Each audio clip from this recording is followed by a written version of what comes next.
অবশ্যই যেতে পারে। অনেক সময় দেখা যায় যে ছেলে একটু বড় হতে হতে বিভিন্ন রকম, স্পেশালি এখন যেটা সংযোগ, রাজনীতি, বিভিন্ন কারণে লোকের ঈর্ষাকাতর জায়গায় পৌঁছে যাওয়া, আমার মনে হয় তাদের ক্ষেত্রে এই পুজোটা করা যেতে পারে। অনেকে মনে করতে পারেন যে দেখুন এই সময়টা যে পরিস্থিতি চলছে তাতে অনেকে মনে করতে পারেন যে আমার আগামী দিন এর সাথে খারাপ রিলেশন হতে পারে, বা যে জায়গাটাতে রয়েছেন তারা পুজো করতে পারেন, মানে রাজনীতির প্রেক্ষাপটে দাঁড়িয়ে আমি এই কথাটা বললাম। বাকি নর্মালি আমার মনে হয় যারা গৃহস্থ জীবন পালন করছেন তাদের ক্ষেত্রেও বহু লোকের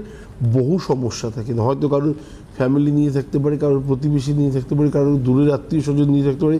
কেউ হয়তো সদ্য বিবাহিত, তারপরে হয়তো ব্যাপারটা ডিভোর্স অবধি পৌঁছে গেছে, কোর্ট আদালতে পৌঁছে গেছে, তারাও এই পুজোটা করতে পারেন। মানে মেন ব্যাপার হচ্ছে ডাকা, ভগবানকে ডাকা যে আজকের মানে দিনটাতে আমি তোমাকে নিজেকে সমর্পণ করলাম, প্রভু তুমি অ্যাটলিস্ট আগামী দিনগুলো আমার সাথে থাকো, আমার পাশে থাকো, থেকে আমাকে এই প্রবলেমগুলো থেকে উদ্ধার করো, উতরে দাও। মানে একদম নর্মাল মনের কথা, আমরা যেমন বাবা মার সাথে যে ভাষায় কথা বলি, যেভাবে কথা বলি, বাবার কাছে কিছু আবদার করি বা মার কাছে কিছু আবদার করি, ঠিক আবদারটা এরকমই থাকতে হবে যেন তার সাথে আপনার কানেকশানটা একদম অন্তরাত্মা থেকে হয়।